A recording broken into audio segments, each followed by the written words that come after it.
वाहिगुरू जी का खालसा वाहिगुरू जी की फतेह। आनंद साहब की बाणी का असी जी विचार कर रहे हैं, 8 पौड़ियां तक असी लास्ट जो असी कर चुके हैं। उस तो अगे असी 9वीं पौड़ी जी है उसकी विचार स्टार्ट करांगे। असी आओ संत प्यारिओ अकथ की करह कहानी, करह कहानी अकथ केरी कित द्वारे पाई है। तन मन धन सब सौंप गुर को, हुक्म मनिए पाई है। हुक्म मनियो गुरु केरा गावो सच्ची बाणी, कहे नानक सुनो संतो कथ्यो अकथ कहानी। देखेंगे जितनी भी पौड़ियां अज असी कर सकीए विचार की। जिस तरह पहले भी शुरुआत के गल की सी कि आनंद साहब की बाणी बड़ी कॉमन बाणी है। कम से कम पहलियां 5 पौड़ियां तो सारिਆਂ ਨੂੰ याद ही ने, और नितनेम की बाणियां ਦੇ ਵਿੱਚੋਂ भी है तो सारिਆਂ ਨੂੰ तकरीबन कंठ भी है जोड़े रेगूलर करते हैं। बड़ी आम पढ़ी जाने वाली, सबनों बड़ी सौखी और याद होने वाली बाणी है।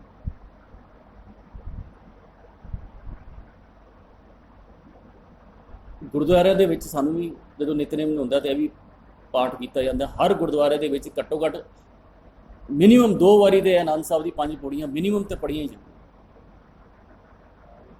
शायद ज़्यादा भी हो जाएंगी। हुण असी थोड़ा जिहा देखिए कि गुरुद्वारा जिस गुरुद्वारे दे विच बाणी पढ़ी जाती है और असी भी आके पढ़ते हैं, लेकिन समझाई नहीं जाती, सिर्फ पढ़ लिया जाता। आखिर गुरुद्वारियां दा मकसद की सी, कि किस मकसद वास्ते बनाए गए हैं गुरुद्वारे। साडे गुरुद्वारे आना, साडे गुरुद्वारा बैठना या इत्थे आके करना की है सी। 4 दीवारियां बनिया, इन्ने आलीशान मार्बल लगे ने, पता नहीं सोना सोना पता नहीं की लगाता, की करके बना दिता। इतना पैसा, इतना सोना, इतना खर्चा, इतने करोड़ों रुपये लगा के इन्ना सब कुछ बनाने का की मकसद है।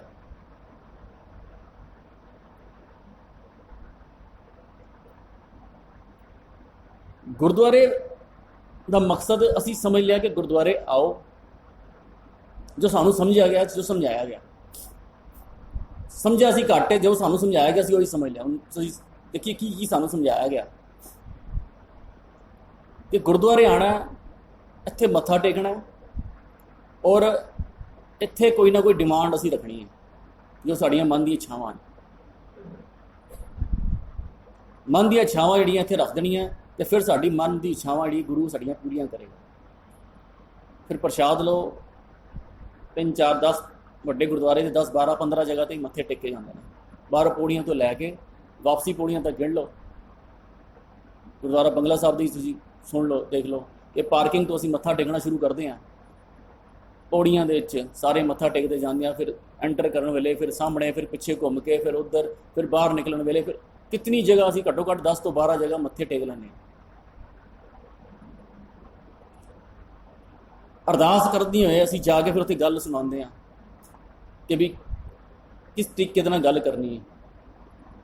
जिहड़ी गल असीं करदे हैं उत्थे गुरु जी अगे खड़े हो के 10 10 15 15 मिनट कई लोग देखिया तो उत्थे खड़े रहंदे ने अगे ही। बड़े बड़े वधिया वधिया लफज चुन के असीं गल करदे हैं कि यह गल कोई खास लफज जिहड़े बनाए जाण। हुण गुरुद्वारे का मकसद जेकर असीं यह मान लिया तो साडा किते भी परपज सॉल्व होया ही नहीं, असीं भी जानते हैं अंदरों। जे गुरुद्वारे का परपज यह हुंदा इस तो इलावा कि साडी समस्यावां जिहड़ियां उन्हां दे कोई हल होंदे, गुरबाणी पढ़ी पढ़ाई जाती, समझी तो समझाई जाती। मान लो किसी का बच्चा फेल हो गया, ठीक है, स्कूल दे विच बच्चे दे नंबर घट आए, बच्चा फेल हो गया। उस कलोनी दे विच इस बच्चा एक फेल होया, इस कलोनी के 10 12 20 15 बंदे इत्थे आके इकट्ठे होंदे गुरुद्वारे, यह विचार करते यार बच्चा क्यों फेल हो गया, की कारण से ये फेल हो गया, तो हुण अगों चंगे नंबर लियाए, असी की मदद करिए। यदि कोई ਮਾਇਕ ਕੋਈ ਪ੍ਰੋਬਲਮ ਸੀ, ਇਹਦੀ ਟਿਊਸ਼ਨ ਦੀ ਘਾਟ ਸੀ ਤਾਂ ਨਹੀਂ ਪੜ੍ਹ ਸਕਿਆ, ਜਾਂ ਇਹਨੂੰ ਸਬਜੈਕਟ ਸਮਝ ਨਹੀਂ ਆਇਆ, ਜਾਂ ਕੀ ਇਹਨੂੰ ਟਾਈਮ ਨਹੀਂ ਮਿਲਿਆ ਪੂਰਾ, ਜਾਂ ਕੀ ਕਾਰਨ ਸੀ, ਉਹ ਕਾਰਨ ਸਮਝ ਕੇ ਉਹਦੀ ਬੱਚੇ ਦੇ ਨਾਲ ਅਸੀਂ ਜੁੜ ਕੇ ਉਹਦੀ ਪੜ੍ਹਾਈ ਦੇ ਵਿੱਚ ਮਦਦ ਕਰਦੇ ਸਾਡੇ ਗੁਰਦੁਆਰੇ ਦਾ ਮਕਸਦ ਸੀ। ਘਰ ਦੇ ਵਿੱਚ ਕੋਈ ਚੀਜ਼ ਤੇ ਝਗੜਾ ਹੋ ਗਿਆ, ਕੋਈ ਹੈ ਨਾ, ਫਿਰ ਸਾਡੇ ਗੁਰਦੁਆਰੇ ਦੇ ਪੜ੍ਹੀ ਹੋਈ ਬਾਣੀ ਪੜ੍ਹੀ ਸੁਣੀ ਦਾ ਸਾਨੂੰ ਲਾਹਾ ਸੀ। ਕਿਸੇ ਦੇ ਘਰ ਦੇ ਵਿੱਚ ਨੂੰ ਸੱਚ, ਕਿਸੇ ਦਾ ਘਰ ਦੇ ਵਿੱਚ ਕੋਈ ਆਪਸੀ ਝਗੜਾ ਹੋਇਆ, ਗੁਰਦੁਆਰੇ ਆ ਕੇ 15 20 50 ਬੰਦੇ ਅਸੀਂ ਬੈਠ ਕੇ ਉਸ ਗੱਲ ਨੂੰ ਸੁਲਝਾਉਂਦੇ, ਇੱਥੇ ਬੈਠ ਕੇ ਗੁਰਬਾਣੀ ਦਾ ਸਹਾਰਾ ਲੈ ਕੇ ਉਹਦੇ ਵਿੱਚੋਂ ਕੋਈ ਗੱਲ ਸਮਝ ਕੇ। ਸਾਡੇ ਗੁਰਦੁਆਰੇ ਦਾ ਮਕਸਦ ਸੀ। ਅਸੀਂ ਸਮਾਜ ਦੇ ਵਿੱਚ ਹੁਣੇ ਗੱਲ ਕਰ ਰਹੇ ਸੀ ਕਿ ਸਮਾਜ ਨੂੰ ਸਾਨੂੰ ਕੀ ਦਿੱਤਾ। ਅਸੀਂ ਆਏ ਅਤੇ ਅਰਦਾਸ ਕੀਤੀ, ਮੱਥਾ ਟੇਕਿਆ, ਇੱਧਰ ਘੁੰਮੇ ਉੱਧਰ ਘੁੰਮੇ, ਦੁਨੀਆ ਨੂੰ ਕੀ ਲਾਭ ਹੋਇਆ ਇਹਦਾ? ਜੇ ਨਸ਼ਾ ਹੀ ਕਰ ਲਿਆ ਕਿਸੇ ਨੇ, ਤੇ ਸਾਨੂੰ ਪਤਾ ਲੱਗਿਆ ਮੁੰਡੇ ਨੇ ਨਸ਼ਾ ਕਰ ਲਿਆ। ਹੁਣ ਆ ਕੇ ਅਸੀਂ ਇੱਥੇ ਬੈਠ ਕੇ ਵਿਚਾਰ ਕਰਦੇ ਆ, ਨਸ਼ਾ ਆਇਆ ਕਿੱਥੋਂ, ਮੁੰਡੇ ਨੇ ਕੀਤਾ ਕਿਸ ਤਰ੍ਹਾਂ, ਮਿਲਿਆ ਕਿੱਥੋਂ, ਉਹਨੂੰ ਪੁੱਛਾਂਗੇ ਕਿੱਥੋਂ ਮਿਲਿਆ ਵੀ ਤੈਨੂੰ, ਉਹ ਕਹੇਗਾ ਜੀ ਮੈਨੂੰ ਫਲਾਣੀ ਜਗ੍ਹਾ ਇਹਨੇ ਦਿੱਤਾ, ਉਹਨੂੰ ਜਾ ਕੇ ਪੁੱਛਾਂਗੇ। ਹੋ ਸਕਦਾ ਕੋਈ ਵੱਡਾ ਗਰੋਹ ਸਾਡੇ ਹੱਥ 'ਚ ਆ ਜਾਏ, ਜਾਂ ਉਹ ਇੱਕ ਜਗ੍ਹਾ ਉਹ ਕਾਟ ਕੱਟੀ, ਪੂਰੇ ਜਿਹੜੇ ਸਮਾਜ ਦੇ ਵਿੱਚੋਂ ਇੱਕ ਜੜ ਪੁੱਟ ਦਿੱਤੀ ਅਸੀਂ। ਇਸ ਮਕਸਦ ਵਾਸਤੇ ਜੇ ਗੁਰਦੁਆਰੇ ਯੂਜ਼ ਕਰੀਏ ਤਾਂ ਗੁਰਦੁਆਰੇ ਸਕਾਰਥੇ ਨੇ ਸਾਡੇ। ਗੁਰਬਾਣੀ ਦਾ ਵੀ ਇਹੀ ਮਕਸਦ ਹੈ। ਗੁਰਬਾਣੀ ਦੇ ਅਰਥ ਕਿਉਂ ਸਮਝਦੇ ਨੇ ਅਸੀਂ, ਕੀ ਮਕਸਦ ਹੈ ਸਾਡਾ ਗੁਰਬਾਣੀ ਦੇ ਅਸੀਂ ਅਰਥ ਕਰੀਏ। ਅਸੀਂ ਬੈਠਦੇ ਹਾਂ, ਗੱਲ ਕਰਦੇ ਹਾਂ, ਸ਼ਬਦਾਂ ਦੇ ਅਰਥ ਕਰਦੇ ਹਾਂ। ਸ਼ਬਦਾਂ ਦੇ ਅਰਥ ਕਰਨ ਦੇ, ਗੁਰਬਾਣੀ ਦੇ ਅਰਥ ਕਰਨ ਦੇ, ਟੀਕੇ ਕਰਨ ਦੇ, ਉਹਨਾਂ ਦੇ ਸਮਝਣ ਦੇ ਸਾਡਾ ਮਕਸਦ ਕੀ ਹੈ? ਕੇਵਲ ਇੰਨਾ ਅਸੀਂ ਸੰਦੇ ਹੀ ਕਿਹਾ ਵੀ ਪਾਠ ਪੜ੍ਹ ਲਓ, ਤੁਹਾਡੀਆਂ ਪ੍ਰਾਪਤੀਆਂ ਨੇ। ਅਸੀਂ ਪੜ੍ਹ ਲਿਆ, ਫਿਰ ਪੜ੍ਹਨਾ ਸ਼ੁਰੂ ਕਰਤਾ, ਇੱਕ ਵਾਰੀ 2 2 3 3 5 5 10 10 11 11 ਪਤਾ ਨਹੀਂ ਕਿੰਨੇ ਪੜ੍ਹਨੇ ਸ਼ੁਰੂ ਕਰਤੇ ਸੀ। ਉਹ ਪੜ੍ਹਿਆ, ਕੀਤਾ ਨਹੀਂ। ਅਸੀਂ ਕਈ ਵਾਰੀ ਗੱਲ ਕੀਤੀ, ਪਾਠ ਕਰਨ ਔਰ ਪਾਠ ਪੜ੍ਹਨ ਦੇ ਵਿੱਚ ਬੜਾ ਫਰਕ ਹੈ। ਅਸੀਂ ਪਾਠ ਕੀਤਾ ਨਹੀਂ, ਪਾਠ ਪੜ੍ਹਿਆ। ਗੁਰਬਾਣੀ ਦੇ ਅਰਥ ਕਰਨ ਦਾ ਮਕਸਦ ਵੀ ਇਹੀ ਹੈ ਕਿ ਗੁਰਬਾਣੀ ਦੇ ਜੋ ਇਹਦੇ ਵਿੱਚ ਗਿਆਨ ਹੈ ਨਾ, ਉਸ ਗਿਆਨ ਨੂੰ ਲੈ ਕੇ ਅਸੀਂ ਉਸ ਨੂੰ ਯੂਜ਼ ਕਰੀਏ ਸੋਸਾਇਟੀ ਦੇ ਵਿੱਚ, ਘਰਾਂ ਦੇ ਵਿੱਚ, ਜਾਂ ਬਾਹਰਲੇ ਕਿਤੇ ਵੀ ਜਾ ਕੇ ਉਸ ਨੂੰ ਆਪਣੀ ਜ਼ਿੰਦਗੀ ਵਾਸਤੇ, ਦੂਜਿਆਂ ਵਾਸਤੇ ਇਸ ਨੂੰ ਯੂਜ਼ ਨਹੀਂ ਕੀਤਾ ਨਾ, ਤੇ ਗੁਰਬਾਣੀ ਦੇ ਅਰਥਾਂ ਦਾ ਕੋਈ ਮਕਸਦ ਨਹੀਂ ਹੈ। ਸਿਰਫ ਉਹ ਫਿਰ ਬਸ ਇੱਕ ਕਿਤਾਬੀ ਕਾਰਵਾਈ ਪੂਰੀ ਹੋਈ, ਉਹਦਾ ਮਕਸਦ ਪੂਰਾ ਨਹੀਂ ਹੋਇਆ। ਤੇ ਜੇ ਗੁਰਦੁਆਰੇ ਵੀ ਆ ਕੇ ਅਸੀਂ 10 ਮਿੰਟ ਇੱਥੇ ਖੜੇ ਹੋ ਕੇ ਅਰਦਾਸਾਂ ਕਰ ਲਈਆਂ, ਆਪਣੀਆਂ ਪਰਸਨਲ ਪ੍ਰੋਬਲਮ ਜਾਂ ਆਪਣੇ ਪਰਸਨਲ ਡਿਮਾਂਡਸ ਅਸੀਂ ਰੱਖਦੇ ਰਹੇ, ਤੇ ਡਿਮਾਂਡ ਰੱਖ ਕੇ ਅਸੀਂ 10 15 ਮਿੰਟ ਇੱਥੇ ਲਾਏ, ਇੱਧਰ ਮੱਥਾ ਟੇਕਿਆ, ਇੱਧਰ ਮੱਥਾ ਟੇਕਿਆ, ਪ੍ਰਸ਼ਾਦ ਹੱਥ 'ਚ ਲਿਆ, ਚਲੇ ਗਏ। ਗੁਰਦੁਆਰੇ ਆਉਣ ਦਾ ਮਕਸਦ ਜ਼ੀਰੋ ਹੈ ਸਾਡਾ, ਕੋਈ ਫਾਇਦਾ ਨਹੀਂ। ਗੁਰਦੁਆਰੇ ਬਣਾਉਣ ਦਾ ਵੀ ਮਕਸਦ ਤਾਂ ਕੋਈ ਕੁਛ ਨਹੀਂ ਹੈ। ਪਿੱਛੇ ਜੇ ਸ਼ਬਦ ਪੜ੍ਹ ਰਿਹਾ ਸੀ, ਉਹਨਾਂ ਦਾ ਅਰਦਾਸਾਂ ਹੁੰਦੀਆਂ ਨੇ, ਕਿੰਨੇ ਵਧੀਆ ਦੀਆਂ ਭਾਰੇ ਲਫ਼ਜ਼ ਅਰਦਾਸ ਦੇ ਯੂਜ਼ ਕੀਤੇ ਜਾਂਦੇ ਨੇ। ਅਸੀਂ ਵੀ ਆਪਣੇ ਵੱਲੋਂ ਬੜੇ ਢੁਕਵੇਂ ਲਫ਼ਜ਼ ਕਰਦੇ ਹਾਂ ਕਿ ਇਹ ਲਫ਼ਜ਼ ਬੋਲਾਂਗੇ ਤੇ ਸ਼ਾਇਦ ਗੁਰੂ ਸਾਡੇ ਤੇ ਜ਼ਿਆਦਾ ਮਿਹਰਬਾਨ ਹੈ। ਹੁਣ ਗੁਰਬਾਣੀ 'ਚ ਮੈਂ ਲਫ਼ਜ਼ ਆਇਆ, ਕਹਿੰਦੇ ਨੇ ਹਰ ਅੰਤਰਜਾਮੀ ਸਭ ਵਿਦ ਜਾਣੈ ਤੋ ਕਿਸ ਪੇ ਆਖ ਸੁਣਾਈਏ, ਕਹਿਣੇ ਕਥਨ ਨਾ ਭੀਜੈ ਗੋਬਿੰਦ, ਜੋ ਭਾਵੈ ਤਿਵੇਂ ਰਖਾਈਏ। ਹਰ ਭਾਵੈ, ਹੁਣ ਹਰ ਭਾਵੇ ਦਾ ਮਤਲਬ ਹੋ ਗਿਆ ਉਸ ਦੇ ਸਿਸਟਮ ਨੂੰ ਸਮਝਣਾ। ਭਾਵੇ ਦਾ ਮਤਲਬ ਹੁੰਦਾ ਸਿਸਟਮ। ਭਾਵ ਜਿਹੜਾ ਲਫ਼ਜ਼ ਹੈ ਭਾਵੇ, ਹਰ ਭਾਵੈ, ਹਰ ਭਾਵੇ ਦਾ ਮਤਲਬ ਹੈ ਹਰੀ ਨੂੰ ਜੋ ਪਾਉਂਦਾ ਹੈ। ਹਰੀ ਨੂੰ ਕੀ ਪਾਉਂਦਾ ਹੈ? ਉਹਦਾ ਜੋ ਨਿਯਮ ਸਿਸਟਮ, ਉਸ ਸਿਸਟਮ ਦੇ ਵਿੱਚ ਜੇ ਰੱਖ ਰਿਹਾ ਨਾ, ਤੇ ਤੇਰੇ ਆਪਣੇ ਆਪ ਸੁਣੀ ਜਾਣੀ ਅੰਤਰਜਾਮੀ ਸਭ ਵਿਦ ਜਾਣਾ। ਫਿਰ ਤੈਨੂੰ ਲਫ਼ਜ਼ ਕਹਿ ਕੇ ਮਿੱਠੇ ਜਾਂ ਭਾਰੇ ਲਫ਼ਜ਼ ਕਹਿ ਕੇ ਸੁਣਾਉਣ ਦੀ ਲੋੜ ਨਹੀਂ। ਜੇ ਤੂੰ ਉਸ ਸਿਸਟਮ ਦੇ ਵਿੱਚ ਹੈ ਤੇ ਤੇਰੀ ਆਪਣੇ ਆਪ ਹੀ ਕੰਪਲੀਸ਼ਨ ਆਪਣੇ ਆਪ ਹੀ ਸਿਸਟਮ ਵਿੱਚ ਹੀ ਹੁੰਦੀ ਜਾਏਗੀ। ਹੁਣ ਲਫ਼ਜ਼ ਭਾਵੇ, ਲਫ਼ਜ਼ ਭਾਣਾ, ਇਹ ਲਫ਼ਜ਼ ਹੁਕਮ, ਇਹ ਸਾਰੇ ਇੱਕੋ ਸੀ ਨਿਯਮ ਸਿਸਟਮ ਦੇ ਲਿਖਾਏ ਗਏ।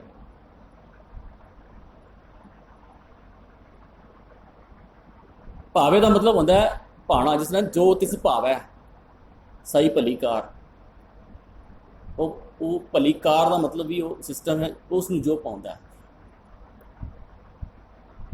ਜਿਵ ਤਿਸ ਭਾਵੈ ਤੇ ਵਿੱਚ ਚਲਾਵੇ। ਹੁਣ ਪਿਛਲੀ ਪੌੜੀ ਜਿਹੜੀ ਹੈ, ਅਸੀਂ ਥੋੜਾ ਜਿਹਾ ਰੀਕੈਪ ਕਰਕੇ ਨਾ ਪਿਛਲੀ ਪੌੜੀ ਤੋਂ ਨਾਲ ਕਨੈਕਟਡ ਅਸੀਂ ਕਰਾਂਗੇ। ਪਿਛਲੀ ਪੌੜੀ ਵਿੱਚ ਆਇਆ ਗੁਰ ਪ੍ਰਸਾਦੀ ਮਨ ਭਇਆ ਨਿਰਮਲ ਜਿੰਨਾ ਭਾਣਾ ਭਾਵੈ। ਜਿਨ੍ਹਾਂ ਨੂੰ ਉਹ ਭਾਣਾ ਪਾਇਆ, ਭਾਵ ਜਿਨ੍ਹਾਂ ਨੂੰ ਭਾਣਾ ਪਾਇਆ, ਭਾਵੇ ਦਾ ਭਾਣੇ ਨੂੰ ਪਾਣ ਦਾ ਕੀ ਮਤਲਬ ਹੈ, ਜਿਨ੍ਹਾਂ ਨੇ ਉਸ ਨਿਯਮ ਸਿਸਟਮ ਨੂੰ ਸਮਝਿਆ। ਭਾਣ ਦਾ ਮਤਲਬ ਇਹੀ ਹੈ ਨਾ, ਸਿਸਟਮ ਨੂੰ ਸਮਝਿਆ ਔਰ ਉਹਦੇ ਵਿੱਚ ਆ ਗਏ। ਕਹੇ ਨਾਨਕ ਜਿਸ ਦੇ ਪਿਆਰੇ ਸੋਈ ਜਨ ਪਾਵੇ। ਇਹ ਗਿਆਨ ਜਿਹੜਾ ਨਾ, ਇਹ ਜਿਹਨੂੰ ਦਿੱਤਾ ਜਾਂਦਾ ਨਾ ਉਹੀ ਪਾਉਂਦਾ।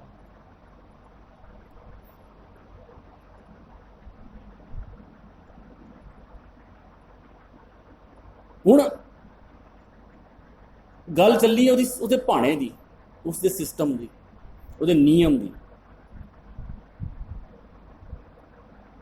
ਲੇਕਿਨ ਨਾਲ ਇਹ ਕਹਿ ਦਿੱਤਾ ਹੁਕਮ ਨਾ ਕਹਿਆ ਜਾਏ, ਹੁਕਮੀ ਹੋਵਨ ਨਕਾਰ, ਹੁਕਮ ਨਾ ਕਹਿਆ ਜਾਏ। ਉਹਦੇ ਨਿਯਮ ਨੂੰ ਬਿਆਨ ਨਹੀਂ ਕੀਤਾ ਜਾ ਸਕਦਾ, ਸਮਝਿਆ ਜਾ ਸਕਦਾ ਜਿਤਨਾ ਅਸੀਂ ਮੈਕਸਿਮਮ ਸਮਝ ਸਕੀਏ। ਲੇਕਿਨ ਕੰਪਲੀਟ ਸਿਸਟਮ ਨੂੰ ਸਮਝ ਪਾਣਾ ਇਨਸਾਨ ਦੇ ਵੱਸ ਦੀ ਗੱਲ ਨਹੀਂ। ਜਿਤਨਾ ਉਹ ਮੈਕਸਿਮਮ ਸਮਝਦਾ ਜਾਏਗਾ ਉਤਨਾ ਜਿਹੜਾ ਹੈ ਉਹਦਾ ਜ਼ਿੰਦਗੀ ਜਿਹੜੀ ਸੁਖਾਲੀ ਹੁੰਦੀ ਜਾਏਗੀ। ਉਹਦੇ ਸਿਸਟਮ ਨੂੰ, ਉਹਦੇ ਨਿਯਮ ਨੂੰ, ਉਹਦੇ ਹੁਕਮ ਨੂੰ ਬਿਆਨ ਪੂਰੀ ਤਰ੍ਹਾਂ ਨਹੀਂ ਕੀਤਾ ਜਾ ਸਕਦਾ, ਲਫ਼ਜ਼ਾਂ ਦੇ ਵਿੱਚ ਸਮਝਿਆ ਜਾ ਸਕਦਾ। ਹੁਣ ਇਹ ਜਿੰਨਾ ਭਾਣਾ ਭਾਵੇ ਦੀ, ਹੁਣ ਅੱਗੇ ਸਿਸਟਮ ਦੀ ਗੱਲ ਚੱਲੀਏ। ਆਓ ਸੰਤ ਪਿਆਰਿਓ ਅਕਥ ਕੀ ਕਰੇ ਕਹਾਣੀ। ਹੁਣ ਸਿਸਟਮ ਜਿਹੜਾ ਅਕਥ ਹੈ, ਹੁਕਮ ਨਾ ਕਹਿਆ ਜਾਏ। ਸੰਤ ਪਿਆਰਿਓ ਸਮਝਿਆ ਜਾ ਸਕਦਾ ਗੁਣਾਂ ਨੂੰ ਧਾਰਨ ਕਰਕੇ। ਪਿਛਲੀ ਵਾਰੀ ਵੀ ਗੱਲ ਕੀਤੀ ਸੀ ਕਿ ਸੰਤ ਲਫ਼ਜ਼ ਜਦੋਂ ਆਉਂਦਾ ਨਾ, ਸੰਤ ਹਮਾਰੀ ਓਟ ਸਤਾਣੀ, ਸੰਤ ਹਮਾਰਾ ਗਹਿਣਾ। ਹੁਣ ਜੇ ਗੋਲ ਪੱਗ ਵਾਲੇ, ਲੰਬੇ ਚੋਲੇ ਵਾਲੇ ਜਾਂ ਕਿਸੇ ਇਹੋ ਜਿਹੇ ਵੇਸ਼ ਭੂਸ਼ਾ ਵਾਲੇ ਨੂੰ ਕਹੀਏ ਸੰਤ, ਤੇ ਉਹ ਸੰਤ ਗਹਿਣਾ ਕਿਸ ਤਰ੍ਹਾਂ ਬਣ ਗਿਆ? ਗਹਿਣਾ ਤਾਂ ਹੁੰਦਾ ਗਲੇ 'ਚ ਪਾਉਣ ਵਾਲਾ, ਕੋਈ ਟੌਪਸ, ਕੋਈ ਮੁੰਦਰੀ, ਕੋਈ, ਇਹਨੂੰ ਗਹਿਣਾ ਕਹਿੰਦੇ। ਹੁਣ ਬਾਬੇ ਨੂੰ ਕਿਤੇ ਗਲੇ 'ਚ ਲਟਕਾ ਦਈਏ, ਕੰਨਾਂ 'ਚ ਪਾ ਲਈ, ਉਹ ਗਹਿਣਾ ਕੀ ਹੋ ਗਿਆ? ਛੋਟੇ ਛੋਟੇ ਲਫ਼ਜ਼ਾਂ ਨੂੰ ਅਸੀਂ ਸਮਝਾਂਗੇ ਤਾਂ ਸਾਨੂੰ ਗੁਰਬਾਣੀ ਦੇ ਬੜੇ ਗਹਿਰੇ ਮਤਲਬ ਸਮਝ ਆਉਣਗੇ। ਸੰਤ ਦਾ ਲਫ਼ਜ਼ ਕੇਵਲ ਤੇ ਕੇਵਲ ਗੁਣਾਂ ਦੇ ਨਾਲ ਆਇਆ ਜਾਂ ਉਸ ਅਕਾਲ ਪੁਰਖ ਤੋਂ ਲਿਖਾਇਆ। ਜਦੋਂ ਉਹ ਧਾਰਨ ਕਰਦਾ ਨਾ, ਉਸ ਸੰਤ ਨੂੰ ਧਾਰਨ ਕਰਦਾ, ਉਹਦੇ ਫਿਰ ਜਿਹੜੇ ਹੈ ਉਹ ਗਹਿਣੇ ਬਣਦੇ ਨੇ, ਉਹਦੇ ਰੂਪ ਸ਼ਿੰਗਾਰ ਬਣਦਾ, ਉਹ ਗੁਣ ਹੀ ਸ਼ਿੰਗਾਰ ਹੈ। ਆਓ ਸੰਤ ਪਿਆਰਿਓ ਅਕਥ ਕੀ ਕਰੇ ਕਹਾਣੀ, ਕਰੇ ਕਹਾਣੀ ਅਕਥ ਕੇਰੀ ਕਿਤ ਦੁਆਰੇ ਪਾਈ ਹੈ।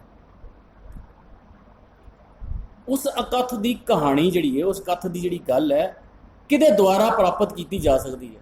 ਇਹ ਕੁਐਸਚਨ ਹੈ, ਸਵਾਲ ਹੈ ਨਾ। ਸਵਾਲ ਐਸੀ ਕਿ ਕਿਸ ਤਰ੍ਹਾਂ ਪ੍ਰਾਪਤ, ਕਿਸੇ ਦੁਆਰਾ, ਕਿਤ ਦੁਆਰੇ ਪਾਈਏ, ਕਿਸ ਦੇ ਦੁਆਰਾ ਇਹ ਪ੍ਰਾਪਤ ਕੀਤੀ ਜਾਏ, ਕਿਸ ਦੇ ਦੁਆਰਾ ਸਮਝੀ ਜਾ ਸਕਦੀ ਹੈ? ਤੇ ਜਵਾਬ ਹੈ ਤਨ ਮਨ ਧਨ ਸਭ ਸੌਂਪ ਗੁਰ ਕੋ, ਹੁਕਮ ਮੰਨੀਐ ਪਾਈਏ। ਹੁਣ ਆ ਗਿਆ ਹੁਕਮ, ਪਾਣਾ ਹੁਕਮ ਇੱਕੋ ਹੀ ਗੱਲ ਹੈ। ਤਨ ਮਨ ਧਨ ਸਭ ਸੌਂਪ ਗੁਰ ਕੋ। ਇਸ ਹੁਣ ਤਨ ਮਨ ਧਨ ਦੀ ਗੱਲ ਜਿਹੜੀ ਹੈ ਉਹ ਫਿਜ਼ੀਕਲੀ ਨਹੀਂ ਹੈ। ਤਨ ਮਨ ਧਨ ਦੀ ਗੱਲ ਜਿਹੜੀ ਆਉਂਦੀ, ਜਦੋਂ ਇੱਕ ਕਹਿੰਦੇ ਕੰਪਲੀਟਲੀ ਸਰੈਂਡਰ, ਜਦੋਂ ਕਹਿੰਦੇ ਤਨ ਮਨ ਧਨ ਨਾਲ ਸੇਵਾ ਕਰ, ਕਹਿੰਦੇ ਕੰਪਲੀਟਲੀ ਬਿਲਕੁਲ ਡੈਡੀਕੇਟਿਡ ਹੋ ਕੇ ਸਰੈਂਡਰ ਕਰਦੇ ਆਪਣੇ ਆਪ ਨੂੰ ਪੂਰਾ। ਲੇਕਿਨ ਜੇ ਅਸੀਂ ਇਹਨੂੰ ਇਹ ਸਮਝੀਏ ਤਨ ਮਨ ਧਨ ਸਭ ਸੌਂਪ ਗੁਰ ਕੋ, ਗੁਰ ਕੋ ਮਤਲਬ ਹੋ ਗਿਆ ਗੁਰੂ ਸਾਡਾ ਇੱਥੇ ਬੈਠਾ ਹੈ ਗੁਰਦੁਆਰੇ, ਤੇ ਗੁਰਦੁਆਰੇ ਆ ਕੇ ਆਪਣਾ ਕੀ ਤਨ ਮਨ ਤੇ ਆਪਣਾ ਪੈਸਾ ਪੂਸਾ ਇੱਥੇ ਦੇ ਦੇਈਏ ਸਾਰਾ, ਤਾਂ ਗੁਰੂ ਨੂੰ ਸਮਰਪਣ ਹੋ ਗਿਆ। ਫਿਰ ਗੁਰ ਦੇ ਮਤਲਬ ਸਮਝਣ ਪੈਣਗੇ ਨਾ ਸਾਨੂੰ, ਵੀ ਗੁਰ ਕਿਹਨੂੰ ਕਹਿੰਦੇ ਨੇ, ਗੁਰ ਦਾ ਮੀਨਿੰਗ ਕੀ ਹੈ।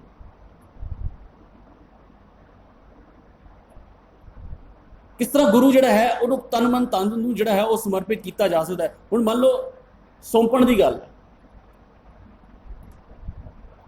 ਕੋਈ ਬੰਦਾ ਲੈ ਲਓ ਫॉर एग्जाम्पल, ਸਾਡੇ ਦਿਮਾਗ 'ਚ ਨਾ ਕਈ ਬੰਦਿਆਂ ਦੀ ਲਿਸਟ ਆ ਜਾਏਗੀ। ਕਿਸੇ ਵੀ ਐਸੇ ਇਨਸਾਨ ਨੂੰ, ਵੈਸੇ ਤਾਂ ਅਸੀਂ ਲੀਡਰਾਂ ਨੂੰ ਜ਼ਿਆਦਾ ਉਸ ਪਾਸੇ ਲਾਉਂਦੇ ਆ, ਜਿਹੜਾ ਮਹਾ ਕਰਪਟ ਹੋਏ ਬੰਦਾ, ਬਦਮਾਸ਼ ਹੋਏ,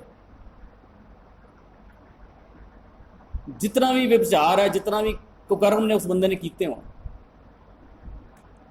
ਜੋ ਦੁਨੀਆ ਭਰ ਦਾ ਜਿਹੜਾ ਮਾੜਾ ਕੰਮ ਉਹਦੇ ਕੋਈ ਤਾਂ ਛੁੱਟਿਆ ਨਾ ਹੋਏ, ਐਸਾ ਬੰਦਾ ਹੋਏ, ਰੱਜ ਕੇ ਸ਼ਰਾਬੀ ਵੀ ਹੋਏ, ਸਭ ਕੁਝ ਮਾੜੇ ਕੰਮ ਕਰਦਾ ਹੋਏ ਬੰਦਾ, ਉਹਦੇ ਘਰ ਪ੍ਰੋਗਰਾਮ ਹੋਏ ਜਾਂ ਗੁਰਦੁਆਰੇ ਆਏ ਜਾਂ ਜਿੱਥੇ ਵੀ ਆਏ, ਉਹਦੇ ਸਿਰ ਤੇ ਨਾ ਗੁਰੂ ਗ੍ਰੰਥ ਸਾਹਿਬ ਦੀ ਸਵਾਰੀ ਰੱਖ ਦਿਓ, ਗੁਰੂ ਗ੍ਰੰਥ ਸਾਹਿਬ ਦੀ ਬੀੜ ਜਿਹੜੀ ਹੈ ਸਿਰ ਤੇ ਰੱਖ ਲਿਆ, ਰੁਮਾਲਾ ਰੱਖ ਕੇ, ਤੇ ਉਹ ਕਹੇ ਜੀ ਗੁਰੂ ਮੇਰੇ ਸੰਗ ਸਦਾ ਹੈ ਨਾਲੇ, ਗੁਰੂ ਮੇਰੇ ਸੰਗ ਹੋ ਗਿਆ ਗੁਰੂ ਸੰਗ ਉਹਦਾ ਨਹੀਂ ਹੋਇਆ, ਸਿਰ ਤੇ ਚੁੱਕਿਆ ਹੋਇਆ। ਸਿਰ ਤੇ ਚੁੱਕਣ ਦੇ ਬਾਵਜੂਦ ਵੀ ਗੁਰੂ ਸੰਗ ਨਹੀਂ ਹੈ, ਕਿਉਂਕਿ ਗੁਰੂ ਜਿਹੜਾ ਹੈ ਉਹ ਨਹੀਂ ਹੈ ਜਿਹੜਾ ਜਿਹਨੂੰ ਅਸੀਂ ਸਮਝ ਲਿਆ। ਗੁਰੂ ਉਸ ਗ੍ਰੰਥ ਦੇ ਵਿੱਚ ਲਫ਼ਜ਼ੇ ਪਏ ਹੋਏ ਲਫ਼ਜ਼ਾਂ ਦੇ ਪਿੱਛੇ ਦਾ ਗਿਆਨ ਜਿਹੜਾ ਨਾ ਉਹ ਗੁਰੂ ਹੈ। ਉਹ ਗਿਆਨ ਜਿਹੜਾ ਹੈ ਉਹ ਹਿਰਦੇ 'ਚ ਜਾਂਦਾ ਹੈ।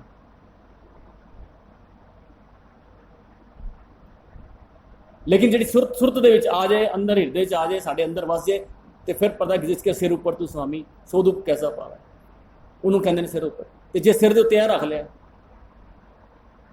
ਹੁਣ ਕਿ ਜੇ ਜਿਸਕੇ ਸਿਰ ਉੱਪਰ ਤੂੰ ਸੁਆਮੀ, ਹੁਣ ਮੈਨੂੰ ਕੋਈ ਦੁੱਖ।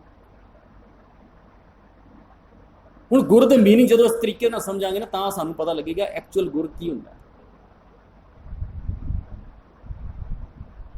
ਇਹਨੂੰ ਕਹਿੰਦੇ ਨੇ ਉਸ ਗੁਰੂ ਦੇ, ਉਸ ਗੁਰ ਭਾਵ ਟੈਕਨੀਕ, ਉਹ ਗਿਆਨ, ਗੁਰ ਦਾ ਮਤਲਬ ਗਿਆਨ ਹੀ ਹੁੰਦਾ। ਗੁਰ ਦੇ ਅੱਗੇ ਸਮਰਪਣ ਹੋ ਜਾਣਾ, ਉਹਨੂੰ ਸਮਰਪਿਤ ਹੋ ਜਾਣਾ। ਤਨ ਮਨ ਧਨ ਸਭ ਸੌਂਪ ਗੁਰ ਕੋ ਹੁਕਮ ਮੰਨੀਏ ਪਾਈਏ, ਇੰਜ ਪਾਇਆ ਜਾਂਦਾ ਹੈ। ਹੁਕਮ ਮੰਨੀਏ ਪਾਓ, ਸਿਸਟਮ ਨੂੰ, ਹੁਕਮ ਨੂੰ, ਨਿਯਮ ਨੂੰ ਸਮਝ। ਔਰ ਸਾਰੀ ਗੱਲ ਨਿਯਮ ਦੀ ਚੱਲ ਰਹੀ ਹੈ ਇੱਥੇ। ਹੁਕਮ ਮੰਨਿਓ ਗੁਰੂ ਕੇਰਾ ਗਾਵੋ ਸੱਚੀ ਬਾਣੀ। ਇਸ ਗੁਰੂ ਨੂੰ ਮੰਨਣ ਦਾ ਜਿਹੜਾ ਟੈਕਨੀਕ ਹੈ, ਹੁਕਮ ਮੰਨਿਓ ਗੁਰੂ ਕੇਰਾ ਗਾਵੋ ਸੱਚੀ ਬਾਣੀ। ਸੱਚੀ ਬਾਣੀ ਨੂੰ ਵੀ ਅਸੀਂ ਸਮਝਾਂਗੇ ਨਾ, ਫਿਰ ਸਾਨੂੰ ਪਤਾ ਲੱਗ ਜਾਏਗਾ ਜਿੰਨਾ ਵੀ ਇਹ ਪਸਾਰਾ ਚਾਰੋਂ ਪਾਸ ਸਾਨੂੰ ਨਜ਼ਰ ਆ ਰਿਹਾ ਨਾ, ਇਹ ਉਹਦੀ ਬਾਣੀ ਹੈ। ਕੀਤਾ ਪਸਾਓ ਇੱਕੋ ਕਵਾਓ ਜਿਹਨੂੰ ਅਸੀਂ ਕਹਿੰਦੇ ਨਾ, ਉਹ ਕਵਾਓ ਜਿਹੜਾ ਨਾ ਇਹ ਸਿਸਟਮ ਹੀ ਚਾਰੋਂ ਪਾਸੇ ਫੈਲਿਆ, ਸਿਸਟਮ ਦੇ ਰੂਪ ਦੇ ਵਿੱਚ।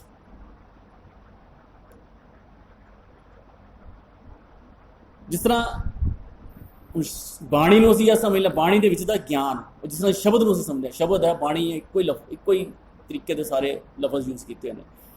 ਪਹਿਲੇ ਵੀ ਅਸੀਂ ਕਈ ਵਾਰੀ ਗੱਲ ਕੀਤੀ ਹੈ, ਜਦੋਂ ਗੁਰੂ ਨਾਨਕ ਸਾਹਿਬ ਨੇ ਕੁਐਸਚਨ ਆਇਆ ਸੀ ਨਾ, ਸੋ ਸ਼ਬਦ ਕਾ ਕਹਾਂ ਨਿਵਾਸ ਕਥੀ ਲਿਏ ਜਿਤ ਤਰੀਏ ਭਵਜਲ ਸੰਸਾਰੋ, ਕਿ ਜਿਸ ਸ਼ਬਦ ਨੂੰ ਤੁਸੀਂ ਗੁਰੂ ਕਹਿ ਰਹੇ ਹੋ, ਸ਼ਬਦ ਗੁਰੂ ਸੁਰਤ ਤੁਨ ਚਲਾ, ਤੇ ਉਹ ਸ਼ਬਦ ਕਿੱਥੇ ਹੈ, ਕਿਹੜੀ ਜਗ੍ਹਾ ਤੇ ਪਿਆ ਹੋਇਆ, ਕਿਹੜਾ ਉਹਦਾ ਨਿਵਾਸ ਕਿੱਥੇ, ਉਹ ਰਹਿੰਦਾ ਕਿੱਥੇ ਹੈ। ਸੋ ਸ਼ਬਦ ਕਾ ਕਹਾਂ ਨਿਵਾਸ ਕਥੀ ਲਿਏ, ਸਾਨੂੰ ਦੱਸੋ ਤਾਂ ਸਹੀ, ਕਿੱਥੋਂ ਤਾਂ ਸਹੀ। ਜਿਸ ਤਰੀਏ ਭਵਜਲ ਸੰਸਾਰੋ, ਕਿੱਥੇ ਰਹਿੰਦਾ ਉਹ ਸ਼ਬਦ। ਤੇ ਗੁਰੂ ਨਾਨਕ ਸਾਹਿਬ ਦਾ ਜਵਾਬ ਸੀ, ਸੋ ਸ਼ਬਦ ਕੋ ਨਿਰੰਤਰ ਵਾਸ ਅਲਖ ਜੈ ਦੇ ਥਾਂ ਤੱਕ ਸੋਈ। ਉਹ ਸ਼ਬਦ ਹਰ ਪਾਸੇ ਪਸਰਿਆ ਹੋਇਆ, ਹਰ ਪਾਸੇ ਉਹਦਾ ਨਿਵਾਸ ਹੈ। ਕੋਈ ਵੀ ਇੱਕ ਜ਼ਰਾ ਵੀ ਉਸ ਸ਼ਬਦ ਤੋਂ, ਉਸ ਬਾਣੀ ਤੋਂ, ਉਸ ਤੋਂ ਅਲੱਗ ਨਹੀਂ ਹੈ, ਵੱਖਰਾ ਨਹੀਂ। ਇਹਦਾ ਮਤਲਬ ਹੁਕਮ ਅੰਦਰ ਸਭ ਕੋ, ਬਾਹਰ ਹੁਕਮ ਨਾ ਕੋਏ।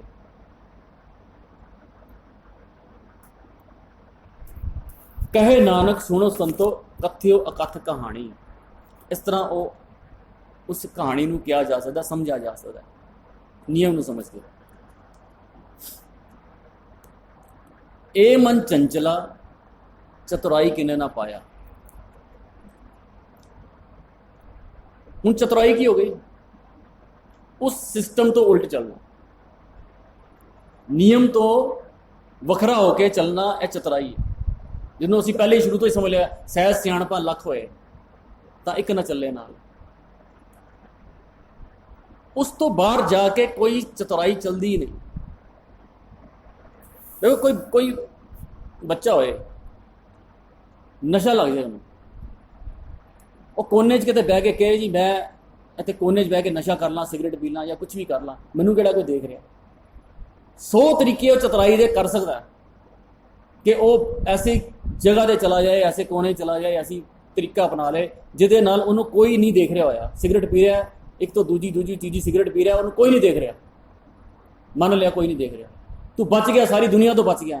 ਲੇਕਿਨ ਉਸ ਟਾਈਮ ਜਿਸ ਟਾਈਮ ਤੂੰ ਸਿਗਰਟ ਪੀ ਰਿਹਾ ਜਾਂ ਜਿਸ ਟਾਈਮ ਤੂੰ ਨਸ਼ਾ ਕਰ ਰਿਹਾ, ਤੇਰੇ ਲੰਗਸ ਦੀ ਜਿਹੜੀ ਖਰਾਬੀ ਹੋ ਰਹੀ ਹੈ, ਉਸ ਤੋਂ ਬਚ ਕੇ ਦਿਖਾ। ਨਹੀਂ ਬਚ ਸਕਦਾ। ਜਿਹੜੇ ਮਰਜ਼ੀ 100 ਪੜਦਿਆਂ ਚਲਾ ਜਾਏ, कोने चला जाए, उस सिस्टम तो बाहर नहीं जाया जा सकता। हुक्म अंदर सबको बाहर हुक्म ना कोई, चतुराई किने ना पाया। सुन मन मेरिया।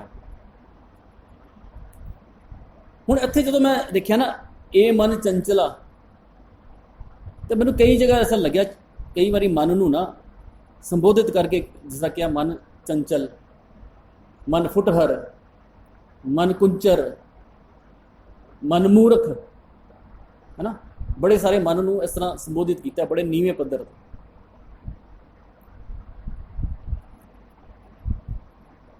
लेकिन किते किते यह कह देता है मन तू जोत स्वरूप है। पूरी गुरबाणी असीं पढ़ते हैं ना, एक बड़ी तकनीक है एक गुरु साहब की ये समझाने की, भी जदों सानू डेगिया ना थले, बई साडी रियलिटी सानू दसी है कि हाँ भी तुसीं इस पद्धर ते मन की गल की, इस पद्धर ते खड़ा, मन नूं चंचल किया, मूर्ख किया है, फुटहर किया, सब कुछ किया। लेकिन कहंदे कहंदे मन नूं इस रियलिटी दे नाल जतांदे जतांदे नाल यह भी दस दिता कि तू उस परमात्मा दे, उस रब दे बराबर पहुँच सकदा। उस अकाल पुरख नूं अगम किया, अगोचर किया, अलख किया, अपार किया, बड़ा कुछ किया कि वह बेअंत है, असीम है। लेकिन नाल नाल भी कह देता है जो ब्रह्मंडे सोई पिंडे। हुण देखो कितनी बड़ी बरीकी गल हैगी है कि जितना भी असीं गुरु इतिहास जानते हैं ना, सारा इतिहास की एक एक घटना नूं असीं देखीए ना, तो जिहड़ियां भी घटनावां सानूं नज़र आउंदियां, उस घटनावां नूं असीं रिलेट करिए, हर घटना सानूं इस तरह नज़र आती है कि जिहड़े कि डिग्गे लताड़े बिल्कुल दबे कुचले लोग सी ना, उन्हां नूं चुक के गुरु साहब ने उत्ते लिआंदा। जनू की घटना तो असीं स्टार्ट होया, जिस दिन पहली बारी बाह पड़ी, तो की कारण सी कि जो जनू मैं पा सकदा वो है शूदर क्यों नहीं पा सकता, या मेरी भैन क्यों नहीं पा सकती। बराबरी सी ना, उस बराबरता ते लिआउण दी गल सी। उस तो बाद जितनियां भी घटनावां देख लो, भावें वो लंगर दी सी बराबरी, सरोवर दी सी बराबरी, ते जे गुरु अंगद साहब नूं जे गुरता गद्दी दित्ती तो भी बराबरी दी गल सी, पुत्तर नूं नहीं, जिहड़ा काबुल होया। काबलियत की गल, बराबरी उन्होंने होई। तू अपने अंदर काबलियत लैके आ, तू बराबर जा सकता। बड़े वड्डा एक मैसेज सी। ते भावें अकाल तख्त की स्थापना सी। उस तो बाद जितनियां भी घटनावां होईयां, असीं अज मना रहे हैं गुरु डॉक्टर सिंह साहब का, जे उत्थे छज्जू झीवर की जिहड़ी घटना आती है, बराबरी की बड़ी वड्डी गल सी। इस तो बाद जितनियां भी घटनावां देख लो, चाहे फिर 1699 की जी गल सी, खंडे बाटे का कितनी बराबरी लिया के दिता, बिल्कुल इक्वालिटी। हुण इस तरह ही गुरु साहब मन की जी गल करते ना, मन भावें जिन्ना भी तू नीवा है, लेकिन वो अकाल पुरख असीम है, अपार है, लेकिन तू वो बराबर जा सकता। यह पॉसीबिलिटी भी नाल दसी है, जिन्हों फिर उत्थे तक जाके दसिया, अब तो जाए चढ़े सिंहासन, मिले हैं सारंग पानी, राम कबीरा एक पे है, कोई ना सके पछानी। उहदे बराबर पहुंचने की भी तेरी पॉसीबिलिटी है, भावें तू जिथे मर्जी है। भया मनूर कंचर फिन होवे, जे गुर मिले तो नहीं। असीं पढ़ते हैं ना, मनूर वर्गा, मनूर कहते हैं लोहा होंदा ना, जिहड़ा जंगाल लगा लोहा, कबाड़ी भी नहीं लैंदे। कबाड़ भी ਜਿਹੜੇ ਲੈਣ वाले ना, अगर घटिया लोहा है ना, बिल्कुल सड़िया होए, वो भी नहीं लेंदे, कहते नहीं साढ़े काम का। लेकिन उस पद्धर ते भी जाके कहते कया पया मनूर कंचर, तू सोने वर्गा बन सकता। मतलब कितने तक सानू लैके जावे। हुण कहते जिस तरह ये जगह ना, जिन्हां ना विसरे नाम से किन्ने है, भेद न जानो मूल साईं जे। उस साईं जिहे तक पहुँचाने की भी पॉसीबिलिटी सानू दस रहे हैं, भावें मन कितना ही चंचल है, कुंचर है, फुटर है, कुछ भी है। सो गुरबाणी की बड़ी वड्डी मानता है कि सानू किते सुटिया नहीं है, धिकारिया नहीं है, खाली धिकारण तो बाद एक पॉसीबिलिटी भी नाल दसदी है कि तू पहुँच सकता उत्ते।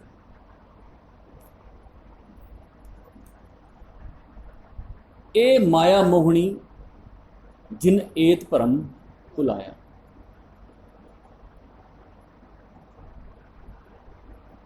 माया मोहनी है,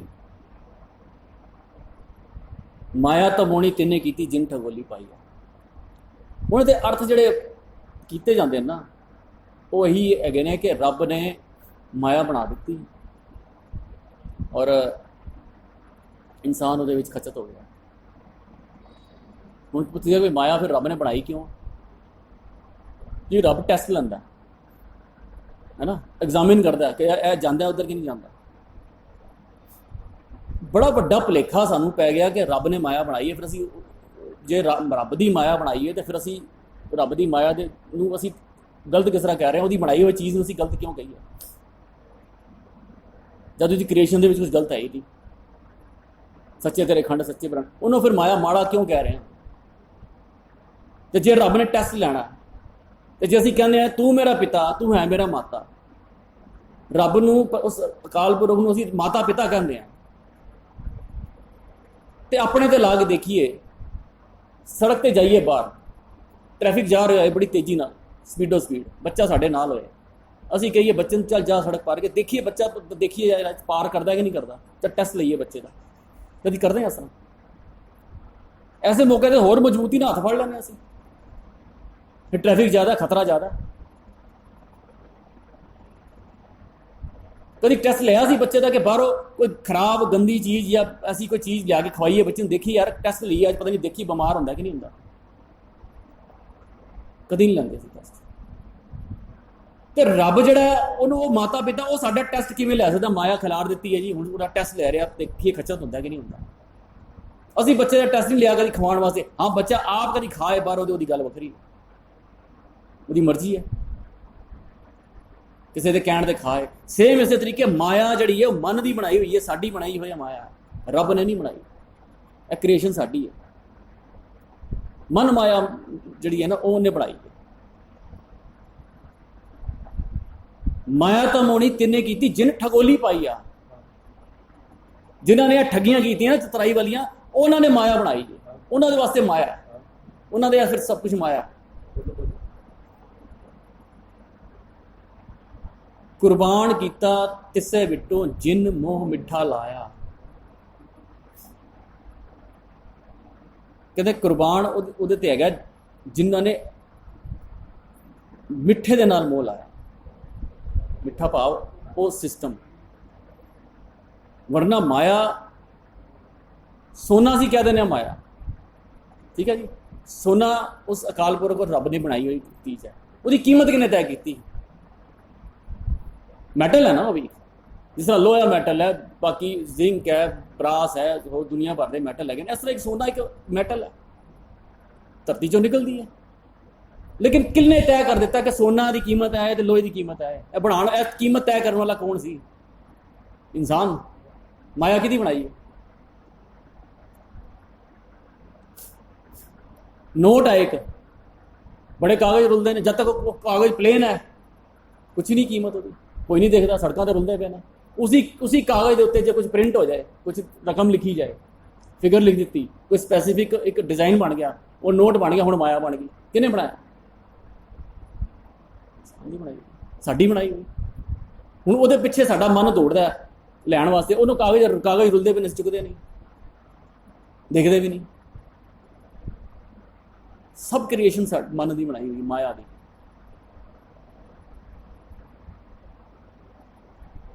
हुण जिन मोह मिठा लाया, जिन्हां ने उस मिठे दे नाल मोह लाया, उन्होंने छड्ड के माया नूं, भाव कुछ क्रिएटिव काम किया, उन्होंने कुर्बानी की गल की है। असी क्रिएटिव कितने ही काम साढ़े आसे पासे होंगे ने करने वाले। मैं सोच रहा सी अज गुरपुरब असी मनाने की गल कर रहे हैं, गुरबाणी या इतिहास के विचों सानू जो भी घटनावां मिलती है ना, उसका मकसद यही होंदा कि जिन्नियां भी घटनावां होईयां ना, सानू यह लगता कि इस घटनावां नूं देख के कदी साडे ते ऐसा मौका आएगा तो असीं यह डिसीजन लवांगे। सानू कई बार जो पढ़ते हैं ना, सुनते हैं, तो सानू एक अपने आप दे सोच बनती है, पर वो सिचुएशन साडे ते कदी नहीं आई। क्या चमकोड़ की गड़ी वाली सिचुएशन साडे ते आ सकती? कभी नहीं आ सकती। भाई मती दास, भावें सती दास जी, भावें चाहे भाई तारू सिंह जी, वो सिचुएशन साडे ते नहीं आनी शायद कभी। ਹੁਣ ਲੇਕਿन ਉਸ ਘਟਨਾ ਨੂੰ ਦੇਖ ਕੇ ਸਾਡਾ ਇੱਕ ਨਜ਼ਰੀਆ ਬਣਨਾ ਚਾਹੀਦਾ ਕਿ ਅਸੀਂ ਡਿਸੀਜਨ ਕਿਵੇਂ ਲੈਣੇ ਨੇ। ਹੁਣ ਗੁਰੂ ਹਰਕ੍ਰਿਸ਼ਨ ਪਾਤਸ਼ਾਹ ਦਾ ਉਹ ਮਨਾ ਰਹੇ ਹਾਂ ਪੁਰਬ, ਉਹਨਾਂ ਦੇ ਚੇਚਕ ਦਾ ਇਲਾਜ ਕੀਤਾ, ਅੱਜ ਚੇਚਕ ਹੈ ਹੀ ਨਹੀਂ, ਫਿਰ ਕੀ ਕਰੀਏ? ਤੇ ਅਸੀਂ ਨਜ਼ਰੀਆ ਤੇ ਲਵਾਂਗੇ ਨਾ ਕਿ ਉਹਨਾਂ ਨੇ ਕਿਸ ਸਮਾਜ ਦੇ ਵਿੱਚ ਜਿਸ ਚੀਜ਼ ਦੀ ਲੋੜ ਸੀ ਉਹਦੇ ਤੇ ਕੰਮ ਕੀਤਾ। ਗੱਲ ਇੰਨੀ ਹੈ,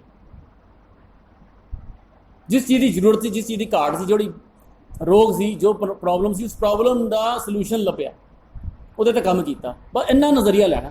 ਹੁਣ ਅਸੀਂ ਜੇ ਸੋਚਣ ਲੱਗਦੀ ਕਿ ਚੇਚਕ ਹੋਏਗੀ ਤੇ ਅਸੀਂ ਇਲਾਜ ਕਰਾਂਗੇ ਤੇ ਫਿਰ ਤਾਂ ਗੱਲ ਨਹੀਂ ਬਣਨੀ। ਗੁਰਬਾਣੀ ਸਾਨੂੰ ਕੇਵਲ ਤੇ ਕੇਵਲ ਨਜ਼ਰੀਆ ਦਿੰਦੀ ਹੈ। ਇਤਿਹਾਸਿਕ ਘਟਨਾਵਾਂ ਸਾਨੂੰ ਨਜ਼ਰੀਆ, ਸਾਡਾ ਥਾਟ ਆਫ ਮਾਈਂਡ ਬਣਦਾ ਵੀ ਅਸੀਂ ਕੀ ਕਰਨਾ, ਡਿਸੀਜਨ ਕੀ ਲੈਣਾ, ਕੰਮ ਕਰਨਾ ਕਿਸ ਤਰ੍ਹਾਂ।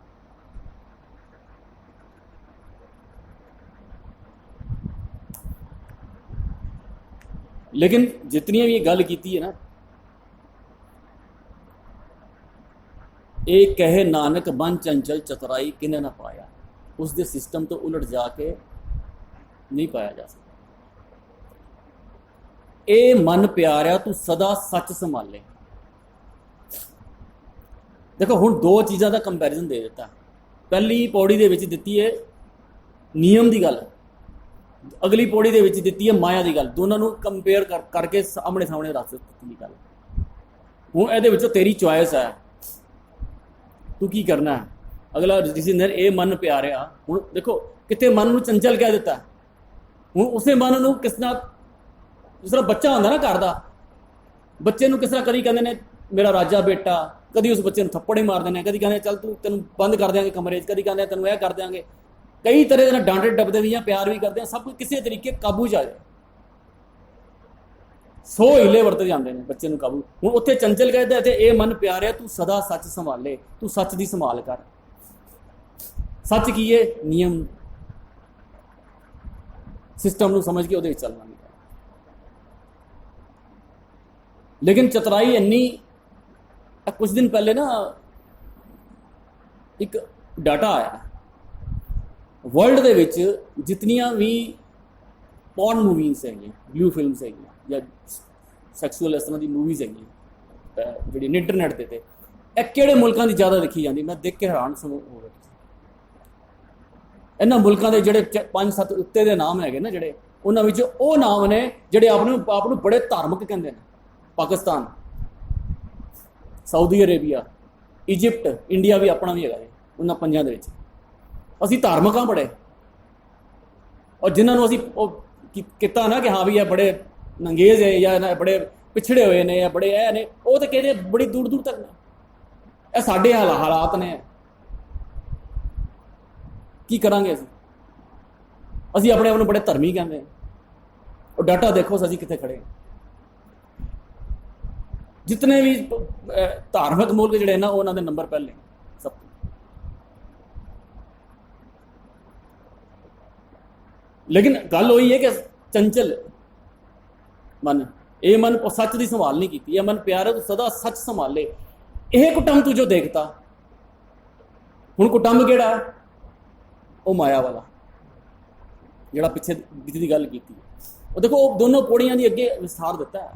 ਅਸੀਂ ਇੱਕ ਦੇ ਨਾਲ ਇੱਕ ਕਨੈਕਟਡ ਚੀਜ਼ਾਂ ਹੈਗੀਆਂ ਪੌੜੀਆਂ, ਅਸੀਂ ਇਸ ਕਰਕੇ ਕਹਿੰਦੇ ਆ ਇਹ ਕੁਟੰਬ ਜਿਹੜਾ ਤੂੰ ਕੁਟੰਬ ਬਣਾ ਲਿਆ ਮਾਇਆ ਦਾ, ਮਨ ਦਾ, ਜਿਹੜਾ ਅੰਦਰ ਤੂੰ ਬਣਾ ਕੇ ਬੈਠਾ ਹੈ ਬੜਾ ਕੁਛ, ਚੱਲੇ ਨਾ ਹੀ ਤੇਰੇ ਨਾਲ।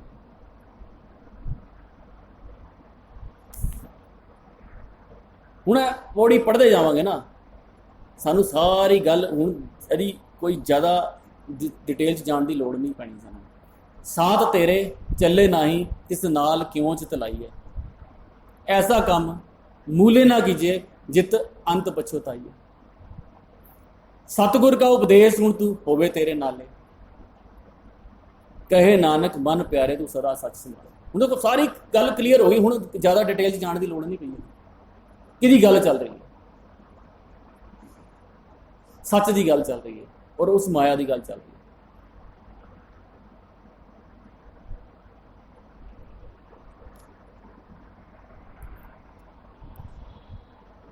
ਜਦੋਂ ਇਹ ਸਮਝਦੇ ਨਾ ਸੀ, ਹੁਣ ਇਹ ਜਦੋਂ ਇੱਕ ਗੱਲ ਕਲੀਅਰ ਹੋ ਜਾਂਦੀ ਨਾ, ਫਿਰ ਅਗਲੀ ਗੱਲ ਬੜੀ ਸਮੂਥਲੀ ਚੱਲਦੀ ਜਾਂਦੀ ਹੈ। ਕੁਝ ਦਿਨ ਪਹਿਲੇ ਜਦੋਂ ਗੱਲ ਹੋਈ ਨਾ ਸਾਡੇ ਇੱਥੇ ਬੈਠੇ, ਉਦੋਂ ਇਹ ਗੱਲ ਆਈ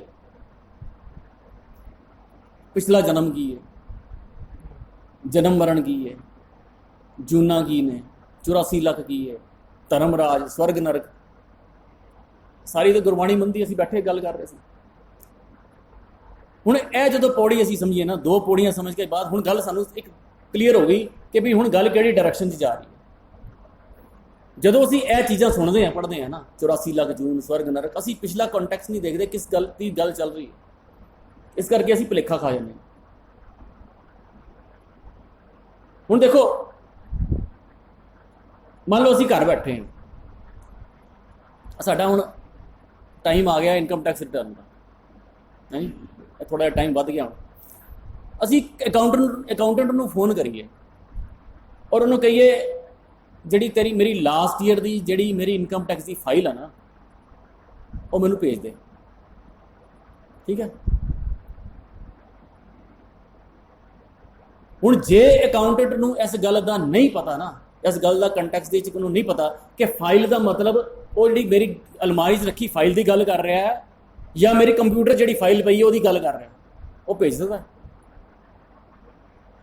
ਨਹੀਂ ਭੇਜ ਸਕਦਾ। ਪਹਿਲੇ ਉਹਨੂੰ ਗੱਲ ਕਲੀਅਰ ਕਰਨੀ ਪਏਗੀ ਕਿਹੜੀ ਕਿੱਥੇ ਕਿਹੜੀ ਤੁਹਾਨੂੰ ਮੇਲ ਕਰਾਂ ਜਾਂ ਉਹ ਦੂਜੀ ਫਾਈਲ ਮੰਗ ਰਹੇ ਤੁਸੀਂ।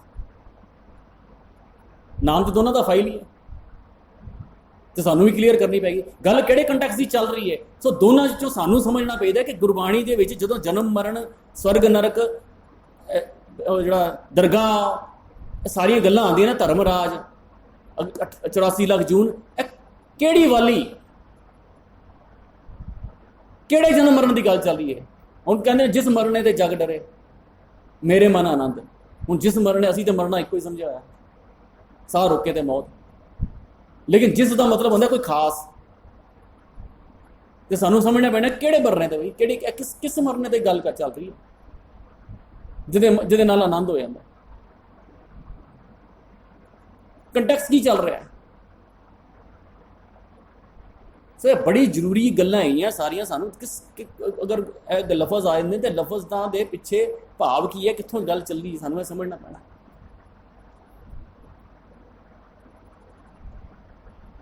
ਸੋ ਇਹ ਸਾਰੀ ਜਿਹੜੀ ਅਸੀਂ ਪੌੜੀਆਂ ਕੀਤੀਆਂ ਨਾ, ਇਹਨਾਂ ਪੌੜੀਆਂ ਦੇ ਵਿੱਚ ਉਸ ਮਾਇਆ ਔਰ ਉਸ ਨਿਯਮ ਸਿਸਟਮ ਦੇ ਵਿੱਚ ਚੱਲਣ ਦੀ ਗੱਲ, ਨਿਯਮ ਦੇ ਵਿੱਚ ਨਹੀਂ ਹੈ ਨਾ, ਜ਼ਿੰਦਗੀ ਬੜੀ ਔਖੀ ਹੈ। मैं कुछ दिन पहले ना मैं एक्सपीरियंस किया, अंब लैके आए और अंब लिया कच्चे अंब लिया कि घर जाके ना कुछ बनावांगे, चटनी वगैरह बनावांगे। अंब कट्टे तो अंब निकले मिठे, मतलब पके हुए सी अंदर, उत्तों लगते सी कि हाँ भी कच्चे ने देखा ठीक सी, कट्टे दे अंब मिठे। हुण अंब जिहड़ा मैं सोचा हुण कह रहे सुट दी इहनूं, ਉਹ ਸੁੱਟ ਵੀ ਦਿੱਤਾ ਇੱਕ ਤੋਂ ਬਾਅਦ ਥੋੜਾ ਬਹੁਤਾ ਇਸ ਤਰ੍ਹਾਂ। ਪਰ ਮੈਂ ਸੋਚ ਰਿਹਾ ਸੀ ਵੀ ਅੰਬ ਜਿਹੜਾ ਹੈ ਨਾ, ਅੰਬ ਮਿੱਠੇ ਦਾ ਲਿਖਾਇਆ ਗਿਆ। ਜਦੋਂ ਅਸੀਂ ਮਿੱਠੇ ਦਾ ਕੋਈ ਗੱਲ ਕਰਦੇ ਹਾਂ ਕਹਿੰਦੇ ਅੰਬ ਵਰਗੀ ਮਿੱਠੀ ਚੀਜ਼ ਨਹੀਂ ਹੈਗੀ, ਤੇ ਅੰਬ ਮਿੱਠਾ ਨਿਕਲਿਆ ਤਾਂ ਸਾਡੇ ਵਾਸਤੇ ਬੇਕਾਰ ਹੋ ਗਿਆ। ਕਿਉਂ ਹੋ ਗਿਆ? ਕਿਉਂਕਿ ਜਿਹੜਾ ਉਹਦਾ ਸਿਸਟਮ ਸੀ ਨਾ, ਜਿਸ ਪਰਪਸ ਸੀ ਜਿਹੜਾ ਉਹਦਾ, ਉਹ ਪਰਪਸ ਸੋਲਵ ਨਹੀਂ ਹੋਇਆ। ਉਸ ਪਰਪਸ ਦੀ ਉਹ ਚੀਜ਼ ਪੂਰੀ ਨਿਕਲੇ, ਸਾਨੂੰ ਸੁੱਟਣਾ ਪਿਆ। ਅੰਬ ਮਿੱਠਾ ਹੋਣ ਦੇ ਬਾਵਜੂਦ ਹੀ ਸੁੱਟਿਆ ਕਿਉਂਕਿ ਸਾਡਾ ਪਰਪਸ ਸੋਲਵ ਨਹੀਂ ਹੋਇਆ। ਇਸ ਤਰ੍ਹਾਂ ਹੀ ਮੈਂ ਸੋਚ ਰਿਹਾ ਸੀ ਕਿ ਹੁਣ ਜੇ ਘਰ ਦੇ ਵਿੱਚ ਹੋਰ ਚੀਜ਼ ਲਿਆਈ, ਮੈਂ ਕਹਿੰਦਾ ਮਿਰਚਾਂ ਲਿਆਈਏ, ਅੰਬ ਦੇ ਮਿੱਠਾ ਨਾ, ਮਿਰਚਾਂ ਲਿਆਈਏ, ਮਿਰਚਾਂ ਕੋੜੀਆਂ ਨਾ ਨਿਕਲਣ, ਫਿਰ ਕੀ ਕਰਾਂਗੇ? ਯਾਰ ਮਿਰਚ ਕੋੜੀ ਨਹੀਂ ਹੈ, ਕਿਉਂਕਿ ਉਹਦਾ ਪਰਪਸ ਕੋੜਾ। ਜੇ ਸੇਬ ਕੋੜਾ ਨਿਕਲਿਆ ਫਿਰ ਮਿਰਚ ਕੋੜੀ ਨਾ ਨਿਕਲੇ ਅਸੀਂ ਸੁੱਟ ਦਿੰਦੇ ਹਾਂ ਯਾਰ ਕੋੜੀ। ਜੇ ਸੇਬ ਕੋੜਾ ਨਿਕਲਿਆ ਅਸੀਂ ਕਹਿੰਦੇ ਹਾਂ ਕਿ ਹਾਂ ਵੀ ਮਿਰਚਾਂ ਦੀ ਜਗ੍ਹਾ ਚੱਲ ਸੇਬ ਪਾ ਦਈਏ, ਕਿਉਂਕਿ ਦਾ ਪਰਪਸ ਦੂਜਾ, ਉਹ ਨਿਯਮ ਦੇ ਵਿੱਚ ਨਹੀਂ ਹੈ। ਇਸੇ ਤਰ੍ਹਾਂ ਇਨਸਾਨ ਦਾ ਪਰਪਸ ਇਨਸਾਨੀਅਤ ਹੀ ਹੈ, ਮਨੁੱਖ ਦਾ ਪਰਪਸ ਮਨੁੱਖਤਾ ਹੀ ਹੈ। ਜੇ ਉਸ ਪਰਪਸ ਦੇ ਵਿੱਚ ਨਹੀਂ ਹੈ ਨਾ, ਬੇਕਾਰ ਹੈ, ਸਿਸਟਮ ਦੇ ਵਿੱਚ ਨਹੀਂ ਹੈ, ਯੂਜ਼ਲੈਸ ਹੈ, ਕੋਈ ਫਾਇਦਾ ਨਹੀਂ। हर एक चीज़ का एक मकसद है, साड़ी जिंदगी का की मकसद है, असी उस मकसद को समझिए। सो ए सच संभाले और माया, ये सारी गल्लां पिछली साडी पौड़ियां मिलना। हुण अगे जिस तरह सानू अगे गुरु साहब सेध देणगे, असी अगलियां पौड़ियां तो विचारते जावांगे। ਭੁੱਲਾਂ ਚੁੱਕਾਂ ਦੀ ਖਿਮਾ। ਵਾਹਿਗੁਰੂ ਜੀ ਕਾ ਖਾਲਸਾ, ਵਾਹਿਗੁਰੂ ਜੀ ਕੀ ਫਤਿਹ।